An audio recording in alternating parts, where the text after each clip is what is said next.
Para pengiring jenazah bingung melihat keranda kurung batang yang mereka bawa kosong. Padahal saat mereka berangkat, mereka jelas-jelas sudah memasukkan jenazah Habib Hussein bin Abu Bakar al-Idrus ke dalam kurung batang. Mereka membawanya dari Kampung Baru ke Tanah Abang untuk dimakamkan di sana. Ketika itu, kota Batavia ada sebuah kebijakan bahwa setiap orang asing yang meninggal harus dimakamkan di Tanah Abang.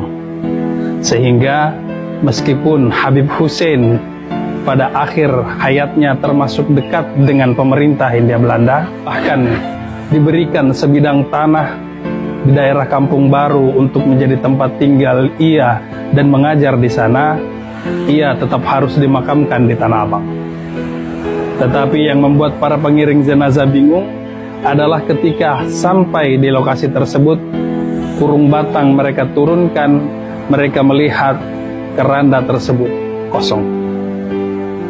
Karena tidak tahu harus berbuat apa lagi, mereka memutuskan untuk kembali ke kediaman Habib Hussein, dan betapa terkejutnya mereka, rupanya jenazah itu sudah kembali ke sana dan menunggu mereka di sana. Untuk kedua kalinya, mereka memutuskan membawa kembali jenazah ke Tanah Abang untuk dimakamkan di lokasi tersebut. Tetapi hal yang sama kembali terulang, jenazah tidak ada di dalam kurung batang, sehingga mereka berpikir jangan-jangan jenazah itu kembali ke kediamannya di Kampung Baru. Benar saja, saat mereka kembali pulang, jenazah itu sudah ada di sana. Dari situ kemudian mereka memutuskan bahwa Habib Hussein almarhum menginginkan agar ia dimakamkan di kediamannya di daerah tersebut.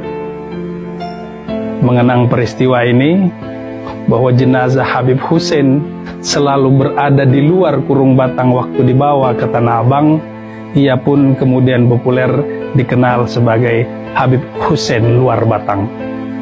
Bahkan nama kampung tempat ia tinggal berubah menjadi Kampung Baru Luar Batang.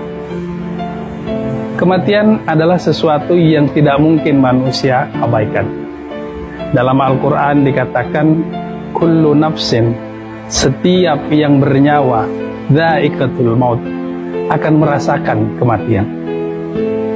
Rasulullah SAW sebelum meninggalnya bahkan memberikan nasihat kepada para sahabat yang hadir waktu itu. Ia mengatakan dari sekian wasiat terakhirnya, ia sampaikan bahwa aku meninggalkan pada kalian dua penasihat. Satu penasihat yang berbicara, dan satu lagi penasihat yang diam. Penasihat yang berbicara adalah Al-Quran. Jika kamu memiliki masalah, kembalilah kepada Al-Quran dan As-Sunnah untuk melengkapinya. Sementara penasihat yang diam adalah kematian. Jika hatimu sedang keras, maka lihatlah, ingatlah, belajarlah dari orang-orang yang meninggal dunia, orang-orang yang sudah mati. Kematian adalah misteri bagi kita. Ada setidaknya dua misteri bagi kita terkait dengan kematian. Pertama, kapan kita mati. Yang kedua adalah di mana kita dikebumikan. Yang pertama mungkin misteri yang betul-betul tertutup, tidak satu pun terbuka bagi kita. Sementara yang kedua, terkait di mana kita dikebumikan, sebuah riwayat yang menarik bahwa Rasulullah suatu waktu di kota Madinah, pada waktu ia akan berjalan, dia melihat sekelompok orang menggali kubur. Lalu bertanya, siapa yang meninggal? Mereka menjawab, ini orang Habasyah. Lalu Rasulullah kemudian menjelaskan, yang inti penjelasannya bahwa seseorang akan dikebumikan dari tanah di mana ia diciptakan.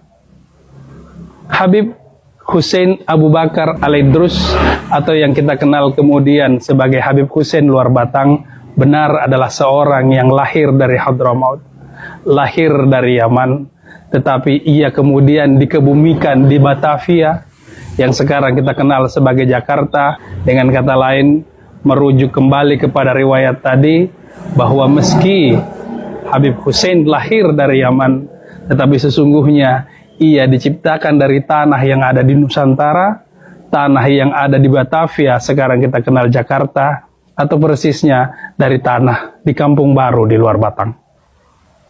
Kita belum tahu kita di mana akan dimakamkan, tetapi di mana kita kelak akan dikebumikan, maka berasal dari tanah itulah kita diciptakan.